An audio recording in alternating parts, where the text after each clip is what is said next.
Once again, good evening everyone. Honorable Chief Guest, Shri Ashwini Tyagi ji, आपका स्वागत, अभिनंदन।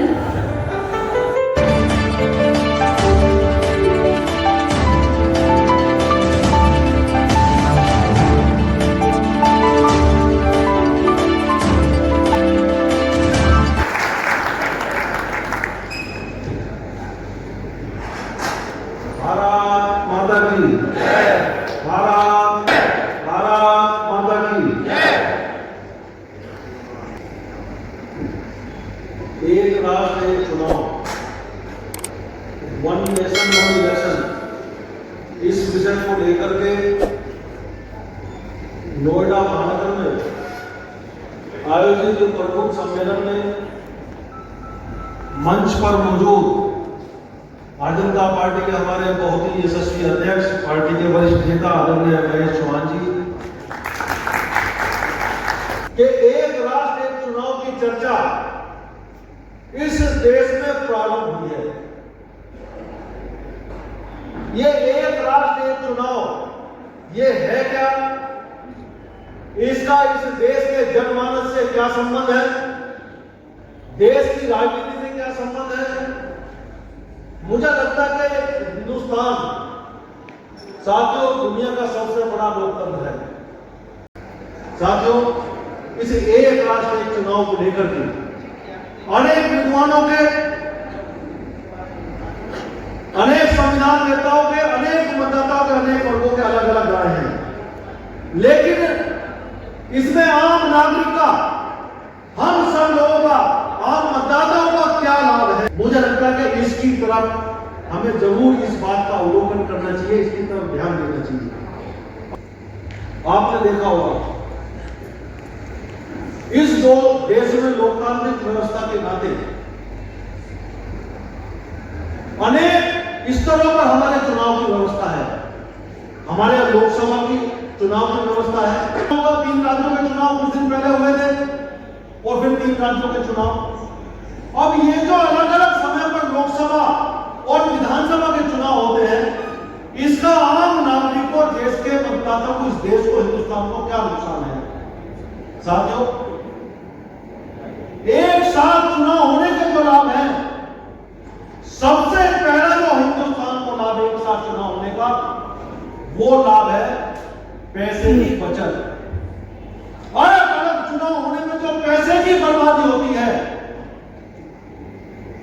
मात्र एक लोकसभा के चुनाव में जो 2024 में चुनाव हुआ है, उसमें 1,35,000 करोड़ रुपए एक आम लोकसभा के चुनाव में साथ खर्च हुआ है। और जो ताकत वोट डालने की संविधान ने हमें दी है, इससे 1,35,000 करोड़ को जब डिवाइड करोगे आप, एक वोट डालने का खर्चा कितना आया, एक मतदाता पर वोट डालने का खर्चा आया 1400 रुपए। 1,400, जिसे हम सोचते हैं कि वोट डाले ना डाले, 1,400 ये खर्चा सिर्फ एक लोकसभा चुनाव का। और ये चुनाव जो है, ये सरकारी चुनाव है जो चुनाव आयोग के द्वारा खर्च हुआ है। साथियों, इसके साथ में आप जोड़ो अनेक पार्टियों के राजनीतिक दलों का चुनावी खर्चा, इसके साथ में जोड़ो, उससे 5 गुना खर्चा होगा। इससे 5 गुना खर्चा राजनीतिक दलों का इस चुनाव में हुआ होगा। इससे आगे बढ़कर के आप जाओ, इस देश का व्यापारी उद्योगपति जब चुनाव में सहयोग करता है राजनीतिक दलों का और प्रतिनिधियों के चुनाव प्रत्याशी होते हैं, उनका खर्च, ये डायरेक्ट चुनावी खर्च है जो तकरीबन साथियों मुझे लगता है कि 5 लाख करोड़ से ऊपर जाता है। ये प्रत्यक्ष खर्च है। और इस चुनाव के कारण जो नुकसान होता है, जब आप देखते हो एक साल में जब लगातार ये चुनाव होते हैं, आचार संहिता, आदर्श आचार संहिता लगती है, तो देश में कितने दिन ये आदर्श आचार संहिता रहती है। आचार संहिता लगने का आम जनता पर क्या उसका नुकसान होता है। एक तो नुकसान होता है साथियों, जब बार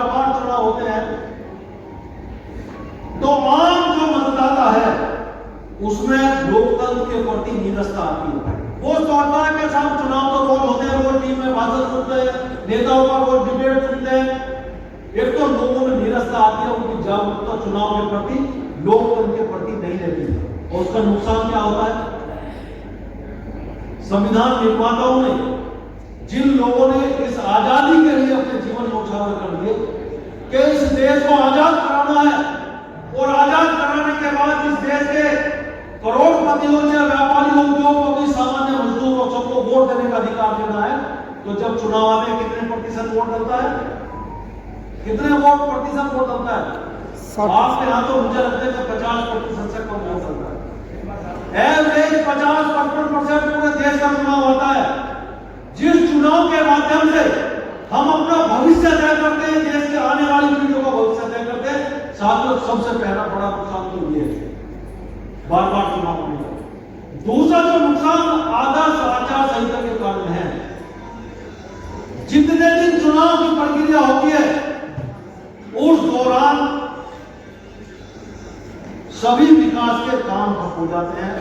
आपके गली मोहल्ले में कोई सीवर का काम है, कोई सड़क का काम है, कोई लाइट लगना है, कोई विकास से संबंधित काम, कोई छोटा प्रोजेक्ट है, बड़ा प्रोजेक्ट, सभी काम रुक जाते हैं। वो 2-3 महीने चुनाव की तैयारी से पहले और बाद तक पूरा विकास का पहिया थम जाता है। दूसरा नुकसान साथियों ये है। तीसरा नुकसान जो चुनाव के बार बार होने के कारण है, जो आपकी सरकारी मशीनरी चुनाव में लगती है, लगातार आपने देखा होगा समाचार पत्रों में छपता है, टीवी में भी आता है कि साहब अभी मतदाता सूची का पुनरीक्षण का अभियान चल रहा है सरकारी चुनाव आयोग के द्वारा। आपने देखा होगा यहाँ भी 8 डब्ल्यू आपने प्रतिनिधि बैठे हैं दोनों यहाँ, आपने देखा होगा 8 डब्ल्यू के नोटिस बोर्ड लगता है कि साहब इस रविवार को मतदाता सूची का पुनरीक्षण का कार्यक्रम है। आपके लिए तो एक सप्ताह की बात है जो वोट बनवाने वाला है, लेकिन उस मतदाता सूची के पुनरीक्षण में कौन लोग लगते हैं? इस देश के भविष्य को संभालने वाला वो शिक्षक जो अध्यापक होता है, वो सारे इस व्यवस्था का अंग रहते हैं। लगातार 5 साल विधानसभा और लोकसभा की मतदाता सूची को फिर इसी संवैधानिक व्यवस्था के तहत इस देश में जो चुनाव सुधार हुए, आज ईवीएम से चुनाव होता है, और ईवीएम के माध्यम से हिंदुस्तान के चुनाव आयोग ने, हमारी व्यवस्था ने पूरी दुनिया में वोट देने का काम किया है कि निष्ठ देश में हो सकते हैं सबसे बड़े लोकतंत्र में, तो जीता जागता उदाहरण हिंदुस्तान है साथियों।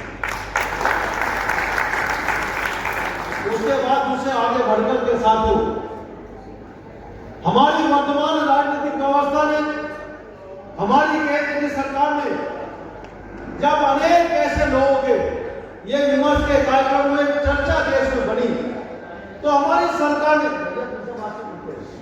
चौक हो जाता है जो इस देश को गति देने में रहता है। ये चौथा नुकसान है। और 5वां नुकसान जो इस चुनाव के बार बार कारण है, जितने भी राजनीतिक दल हैं जो इस लोकतंत्र, वो संस्थाएं और राजनीतिक दल जब बार बार चुनाव देश में होते, हर 3 महीने किसी राज्य में चुनाव होता है,